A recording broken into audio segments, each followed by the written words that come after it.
450 to 500. 450 to 500. Now can you imagine all of those crew members down here sleeping at one time? No, that is because they didn't. They actually slept about shifts of half and half, so about half the crew would come down here, sleep for their 4 hours, go back to work, and the next half of the crew would come down here and sleep for their 4 hours. Now this deck is also broken up into 5 different sections.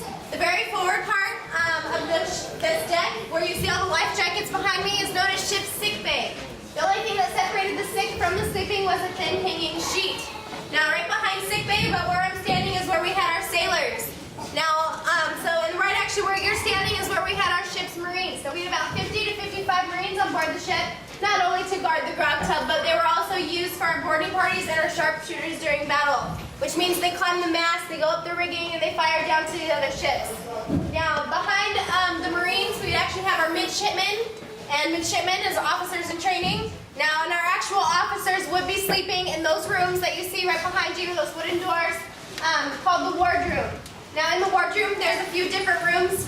They're actually about the size of a coat closet. They're pretty spacious for those of us who are just sleeping in hammocks. They can fit their own desk, chair, hammock, and any other personal items that they wanted in there. Now the officers, by being enlisted, also got 8 hours of sleep versus everybody else's 4. So can you does that make a little bit more sense why the Marines are actually separating the officers and the enlisted? A little bit of rivalry there. But also, I wanted to point out the ship structure a little bit. If you look around the bulkheads, which is the sides of the ship, you see these L-like shaped figures sticking out. It's what most of you guys are sitting on. They're called standard knees. Now, the standard knees are actually holding up the weight of the guns on the gun deck. Now, how much do those guns weigh? 6,500. 6,500 pounds. So, without the standard knees transferring the weight from the gun deck, because the gun's down to one more deck below us on the orlop deck through what we call diagonal riders. Diagonal riders is basically like an upside down V-like shaped structure right under the standard knees, connecting to the keel, which is the backbone of the ship. Now the keel is actually still original, late in 1795, which is why our ship is still original. Everything below the waterline is still original on the ship, which is over 300 tons of wood still original, which is actually really pretty exciting to know. That's why we're still an original ship. But anyways, back to the standard knees and the diagonal riders, because with the guns being so heavy, if we did not have these 2 structures in between each deck, the weight of the guns would be so heavy that our decks would literally collapse. You guys would not be here on this fabulous tour today, and I'd probably be overseas right now, probably navigating some other ship, whatever, doing my job over there. And I also wanted to point out how we got the nickname Old Ironsides. So who thinks the ship's made out of iron? You think the ship's made out of iron? No, why? You guys know why? Okay, tell me. You guys tell the story. When the new shoe invented Valentine's Day. Alright. One of us. You guys are on the right track. I'm going to go into a little bit more detail though. So, actually the ship is made out of wood, and the sides of the hull, there's 3 different layers. It's made up of 3 different layers. Now the 2 outside layers is white oak, and the middle layer is live oak. So basically picture an Oreo cookie.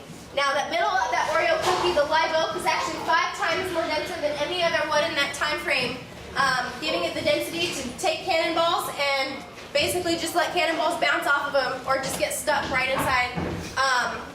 inside of their layers. Now, what ended up happening is our very first engagement against the Royal Navy. It was on August 19th, 1812. We actually declared war with a British frigate. It was the HMS Guerriere. And we declared war, went into battle. Now, this battle was only a 35-minute battle, one of the shortest battles in USS Constitution's history. And what ended up happening is the HMS Guerriere was firing at USS Constitution. With their cannonballs penetrating the sides, they were just getting stuck or just bouncing off her sides completely. Now, one of our sailors' jobs on Constitution was to stick his head out of the gun port and notice the damage being done to the ship to report back to the captain.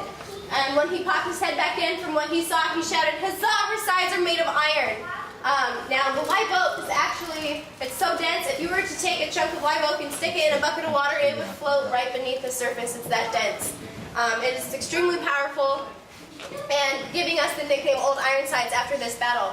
Now, this battle, what ended up happening is we were only 25 yards away from the HMS Guerriere when our captain Isopolo shouts, "Now boys, pour into her," which we actually let out a broadside, which means every other gun firing back at the HMS Guerriere.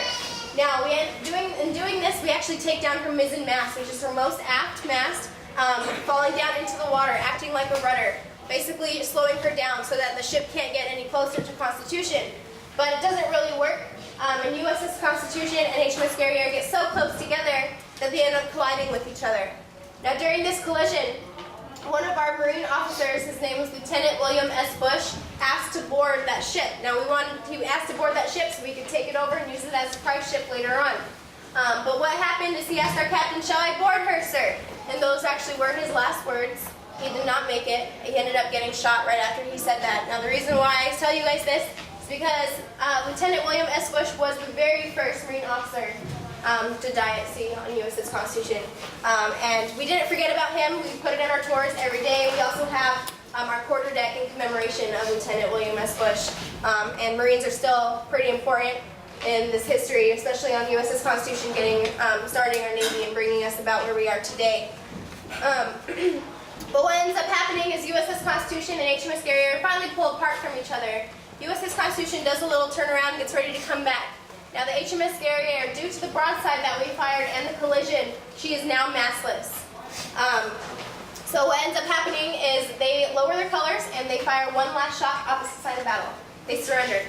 Now, us on USS Constitution, we're very excited. We just won our very first engagement of the Royal Navy. We are 33-0, and we are still the only undefeated team in Boston.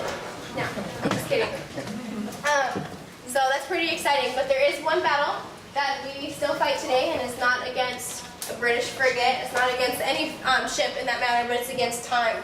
The ship is 213 years old, so without you guys actually coming to take the time out to learn her history and take your time with me, to walk around the ship and learn a little bit about her, she wouldn't be here today. You guys, she actually would have been scrapped. Actually, in the Navy, after a ship is about 15 to 20 years old, you scrap her, you get rid of her, you chop her up and sell her for firewood. But this ship has done so much to start our Navy, and she's also Boston's ship, so keep that in mind. Boston, I know, is very territorial about, who they wrote for and stuff like that, but this is their ship. So when they sent word that they were going to scrap USS Constitution, there was a poet, he's actually a Harvard grad, named Oliver Wendell Holmes Sr. wrote a poem called Old Ironsides, touching the hearts of Americans all across the United States. And in doing so, what happened ended up with school children raising enough money, starting a pennies campaign to do the restoration for USS Constitution to keep her. If it wasn't for that restoration, we would not be here today. So I do want to thank you guys, and I want to thank your friends, your family. Thank you for coming out to see the ship. My captain, Timothy M. Cooper, 71st in Command, would like to thank you for coming out as well. I hope you guys all enjoyed your time. And if you have any questions, I will be here for the next 9 months. So,